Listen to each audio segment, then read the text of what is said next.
Any other question?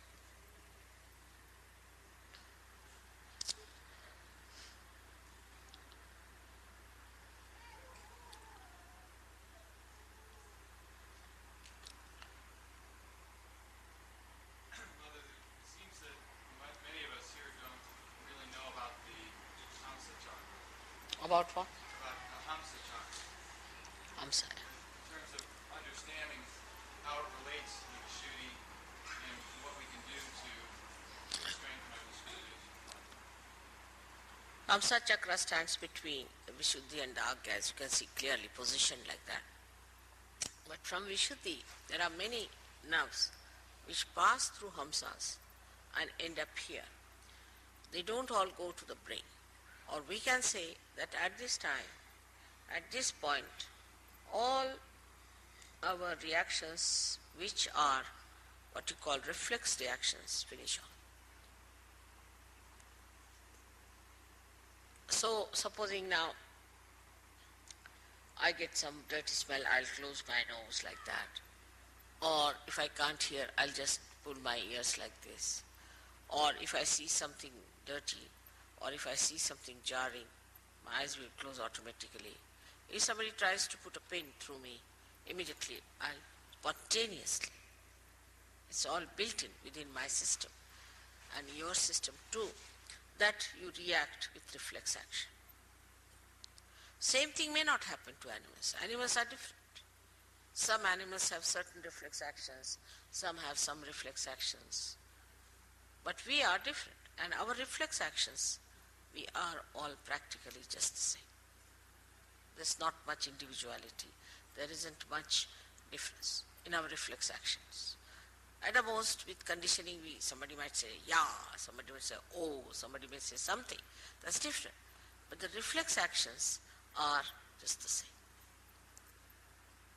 So up to the reflex action, we don't have to use discretion.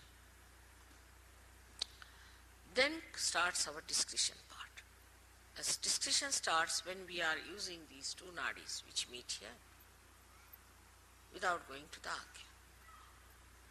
So when these two nadis meet here, what happens? We start seeing through our experiences. First would be a reflex action, automatic reflex action. The second is when, supposing a child, if you tell the child, now this is hot, don't put your hand there, he won't listen. Put the child. With the experience, he will develop reflex actions, the conditionings of it. So thus reflexes are built in within us. Also, they are built in within us with, we should say, with other conditionings like,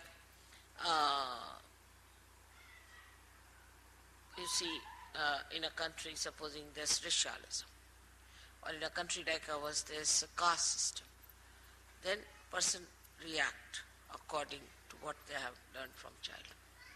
All these conditionings could be of the present day when you are born. You could have been yourself born in last life in, say, Africa. Today you are born with a white skin, so you have started sort of calling that African you have become. All these conditionings can be built in into your Hamsa chakra, which have come from your training of the mind. You can say the experiences of the mind, the experiences of the society, of your knowledge, of your education, the way you are conditioned can be built in here, in the Hamsa chakra. And it reacts to things which has no meaning. If you hate, I hate someone. Why?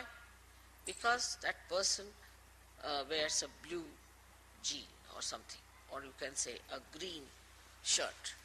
Now this is built in your mind. Or sometimes this falling in love also comes from the same kind of a conditioning. Supposing you had met somebody who had, say, blue eyes and was kind to you. So you have fascination for a person who has blue eyes. There's no pure idea about beauty, there's no pure idea of happiness, there's no pure idea of aesthetics. All is conditioned. For some people this is beautiful, for somebody this is not beautiful. So this is the place where these interchanges take place between both the nadis. And here the Hamsa lies outside the path of Kundalini. They sort of come out here, out of the path of Kundalini. It's very simple. When the Kundalini moves, she goes from Vishuddhi direct to Agya. Now, how can we improve our Hamsa then? It's a big problem. Because if our Hamsa is sick, is over-conditioned, the Kundalini cannot work on it. It just gives up. Now, so for Hamsa we use all these physical things. Like I said, put the ghee in the nose. Keep it in a way that it is nourished properly. Because Kundalini, if it tries to, too much will have problem. Problem because as it is, most of our time we spend in such a manner that your Hamsa things become what you call the epithelial cells, the linings become dried out. Now when the Kundalini rises, she may try to create a problem more for that dryness. Maybe. So it is kept out, but it has an effect in the sense that even if there is a light outside, it can fall inside. So it's not the Kundalini directly that affects your Hamsa. It is like when the Kundalini awakens, you yourself see now that a person is, whether he is fair complexioned or dark complexioned, he is a human being, you reason it out and Hamsa clears out. Then you see yourself that, oh, I am very egoistical. You start seeing yourself through your Agya. Start seeing that I am so conditioned. So you reason it out. And that's how you correct your conditionings. This is what is Hamsa chakra. So Hamsa chakra cannot be done if just you are a realized soul, but is an effect, is the symptom of your Kundalini awakening. Some people think that you develop discretion just as the Kundalini rises. Is it wrong? No. That has to be deliberately seen, that you build up that discretion within yourself. But once it is built, for example, my discretion is absolute. I just know what it is. See, my conditioning here is absolute. Is one with the Kundalini, one with reality. But for human beings, it has to be reflected by understanding. Like a child, he touches something hot and it is hot. Now this is hot because it's heated up. So you see a person is catching on the right heart. Right, he's catching on the right heart means he has got a right heart and he is suffering from such and such thing. You have to see it yourself. Now, if you tell the person, are you suffering from, say, asthma? He said, yes. How do you know? I know it because I have learnt it through my finger, which was burning. That's why I know it is. But supposing somebody has an asthma, and in that place the part, your Kundalini, you will get asthma immediately. You see the point? The conditioning cannot come to us unless and until it passes through or sieves through our reasoning and understanding. Are you understanding the point? It cannot work out. The reason is it filters your collective consciousness. Otherwise you go near a person who has AIDS and you become collectively conscious that he has AIDS. And if you imbibe all that into you as a conditioning, you will get it. But you are separated. Like a person who reads there's a very nice story about this, Jerome has written. Like one man, he went and read Materia Medica. Went and told doctor that doctor, I have all the diseases except for one, which is housewife's knee. He said, how is it you haven't got it? Because I am not a housewife. So he got conditioned into all the diseases. That's how many people get diseases. But thank God there's a filter. If somebody has a disease, you don't get it because you can filter it. But Hamsa chakra could be affected by badas. That's one problem. If some bada passes through the nose, you might. Some viruses pass through the nose, you might. Affected means it can get sick. But one must understand the discrimination between the two. Say there's a virus infection outside. It can pass into your Hamsa chakra and can give you a problem of sinus, this, that, physical. But you won't become like a person who has given you virus infection. So there is a filter. But supposing there's a person who is very hectic and you come in contact with that person, he's very hectic, so your swadhisthana can take over. You can become hectic with that person. Living with that person, you can become hectic. But as far as the Hamsa is concerned, with anybody you live, your Hamsa doesn't carry the complete impact of that because there's a filter. So now if you have to develop the discretion, you have to learn. You have to understand. It doesn't come automatically. But with children who are born realized, their Hamsa is so developed that they know it, what is right, what is wrong.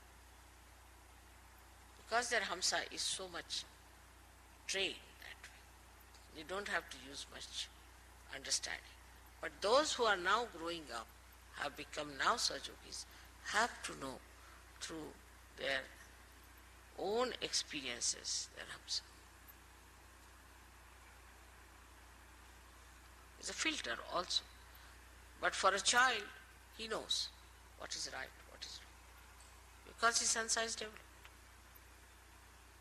In India, when the child is born, he is massaged nicely. Oiling is the best way to have a good Hamsa.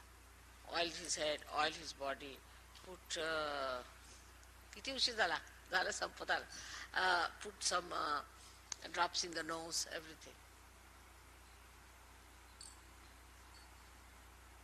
They try in the ear, in the nose, and that's how they build up.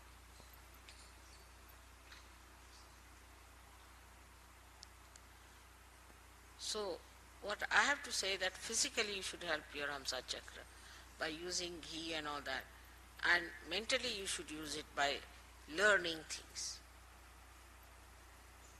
in experience, what to do, how to do it, how to work it out, how to establish. Basa.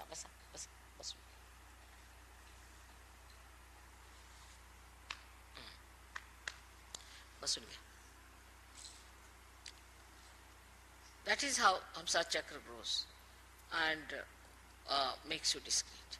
That's why a tradition is very important. Tradition gives you the growth of the Hamsa chakra. And then you go on discarding whatever is wrong out of that tradition. Then again, you keep whatever is good. You give it to your children, to your children, to your children. So the discretion comes to a person who is traditionally built up better than a person who has no traditions.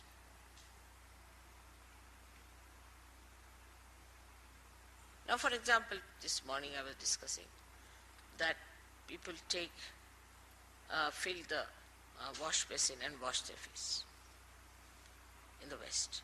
In India, we cannot conceive of it, cannot even think of it. I mean, people don't know it can be done. Because in traditional way, it has come out that if you're washing your face and again your water goes into there, then all the dirt is in it, again you're using the same water. So you cannot have complete. So always use running water. Traditionally, we've learnt it. So it's so much in our heads, in our discretion, that we cannot even think of such a thing. Simple thing that Muladhara must be cleaned and washed. Any Indian you take it, he knows that is because they must have had some problems before. Whether he is in the north, is in the south, east or west, ask him. Auspiciousness is another thing. Is so much imbibed in the tradition. But if you have a tradition, say, of doing things which are absurd, also you can have traditions like that. Like very primitive people have all kinds of traditions which are very absurd. I was told that if you go to Ladakh, what they do, somebody dies, then keep the hand of the dead person in the house all the time like that. They think that that helps. But with tradition, which is wrong, by discarding that, they will understand is wrong. So the more traditional you are, the ancient you are, you learn many things. Like we would say English are in a way traditional. So supposing there's a lady coming down and you are coming with a lady, then the man will be in front automatically. He'll just move. But if she's going up, then man will follow her. Just happens automatically. Because traditionally they have learned that if you are going down, the lady may fall or something, so we should be in front. So what you call as the traditional habits of person gives you this Hamsa. And these habits are built better and better with trial and error methods. And that's how you develop it. Now for people who are Saj Yogis, it's much easier to imbibe them. Because if you see something, yes, that's wrong, it should not be finished. But you should be so clear-cut about it and should determine. It works out. Your answer will be all right. But you tell them 10 times, till they'll do the same thing. Then that means that Hamsa is not willing to accept.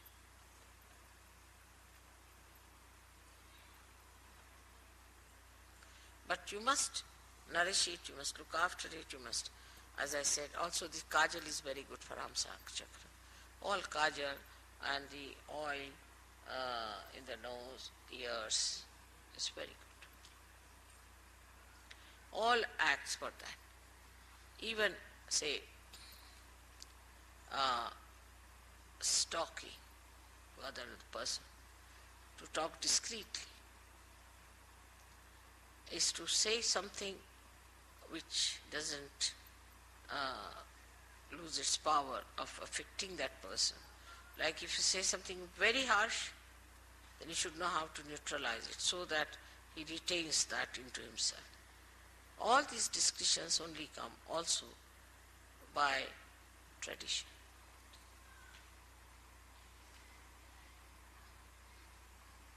When you find something that is futile, in a collective way, in a tradition, drops out. So the blessings of the tradition is great, but greater are the blessings of your spirit. And the blessings of the spirit are such that through your vibrations, immediately you know this is wrong. But you have to be honest about it, and you just give up. You want to ascend, you want to improve your vibrations.